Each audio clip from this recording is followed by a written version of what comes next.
And we'll, of course, look at how the grade 9 progress will be. Detectives from the Anti-Narcotics Unit of the DCI recently busted a laboratory in Namanga, Kajiado, that would have seen Kenyans get introduced to the manufacturing of the methamphetamine drug, which has been named the most addictive and dangerous drug in the USA and the West. The laboratory where the cooking was to happen sits on a 10-acre piece of land in Namanga's interior that KTN has established was bought for 2.3 million shillings. Several people were arrested in connection with the lab and were arraigned at the JKIA law courts to face trafficking charges. Our reporter Fred Kagonye visited the lab for a trial in the wild and has prepared this story for us inside Kenya's meth lab.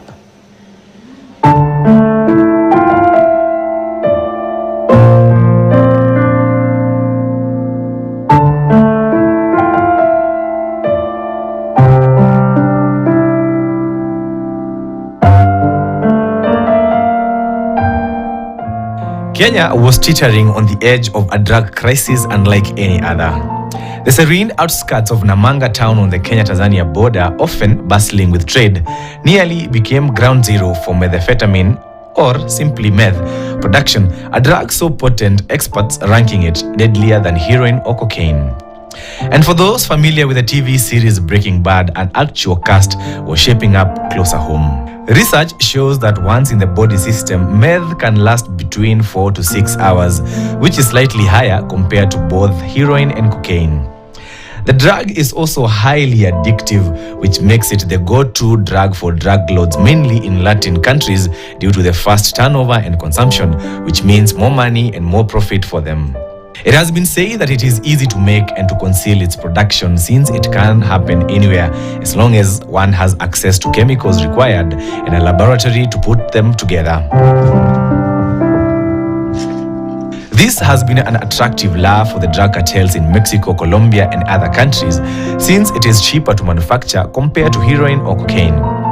The vice of meth use is making a strong comeback in the West, mainly in the USA, where experts are warning that the country could go back to the levels that were witnessed in the late 90s and early 2000s, when a generation of zombies started cropping up in the streets. So highly addictive is meth that at the height of this epidemic in the United States of America, the Oregon Sheriff's Office published before and after images of meth users to show its effects. According to the testimony of this officer identified as Wycliffe Otani from Namanga Narcotics Unit of the DCI, the discovery started with an intelligence tip and an officer who paid attention to it and acted by informing his superiors. At first, the location of the laboratory where the cooking of meth was to take place seemed like fiction. It is well hidden from the eyes of the public a few kilometers from the border, where everything goes. The choice of this location is strategic, according to another officer attached to the Anti-Narcotics Unit of the DCI. It neighbors Tanzania, which makes it easy to smuggle the product out of the country.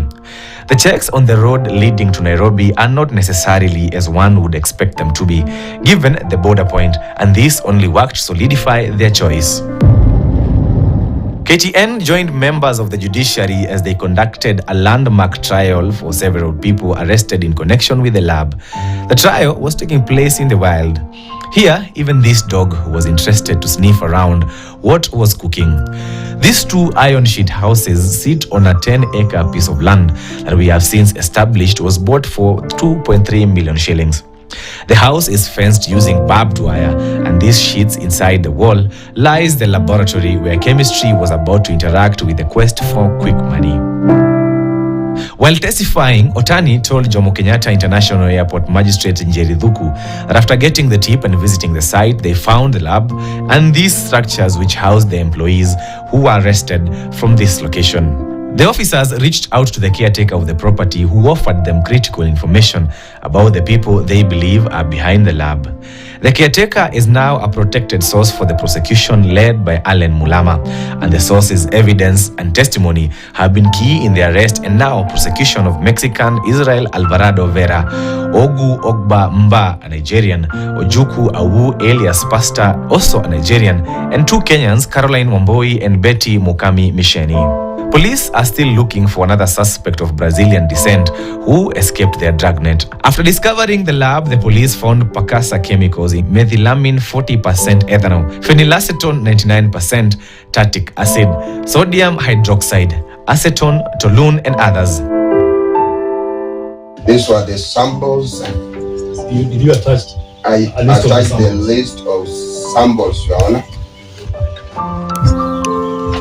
Numbering how many items? They were 24 items, Your Honor.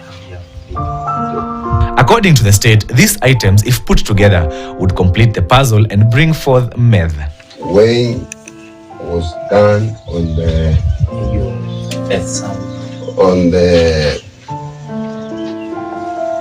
said chemicals, and it was done by Inspector Orioki, who is the IO in this case, in the presence of one suspect by the name Pet Mukami, Your Honor.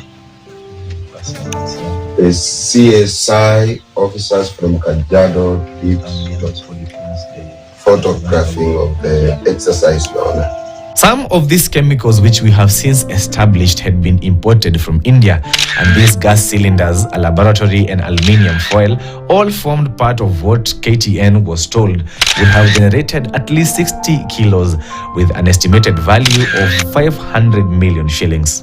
This 5,000-liter water tank was for cooling the product, and this Pyramid brand 7.5 kVA generator was to provide power since the house was not connected to the power grid. In court, police said intelligence reports linked Ogba to the lab. He is facing a separate charge of being in the country illegally, with the police saying that stamps on his passport show that he entered the country and stayed way beyond the required time. This, the police say, was a plot to stay in Kenya to carry out illegal activities, adding that he had leased a house for 230,000 shillings a month, which is way beyond his known income. The police also say that the agreement for the said house is in the name of his wife, which points to him hiding his illegal activities in the country. The third accused person in this case, Ojuku Awu, goes by aliases Pastor or Deacon or Bob or Felix. He was arrested on his way out of the country just hours after landing, and the police say that he decided to leave the country after discovering that the lab had been busted. He was arrested after a stop order was issued on his passport. In his affidavit, Awu said that he left the country in line with his itinerary, and he was not meant to stay in the country for long. Police say that he was found with a sale agreement over the parcel of land where the lab was located and had nominated a woman alleged to be his wife as the landowner. The police further claimed that he would issue instructions and send money to Mukami and Ogba, allegedly to supervise the construction and running of the lab. The police also accused Betty Mukami of using her 2 East African passports to travel to India to purchase some of the recovered chemicals, with her defense team saying that she has been to India only once. The presence of Alvarado and the Brazilian who is still being sought in Kenya has sparked fears of the influence of cartels in South America in the country as they seek to diversify their trade routes to Europe, which is their second biggest market after North America. Alvarado is accused of being in the country illegally, and the police believe that he was key in setting up the lab, since that is where he was residing at the time of his arrest. According to the police, the suspects had everything in place and were due to start the production of meth, but were arrested just in time. Fred Kagonye, KTN, Nairobi.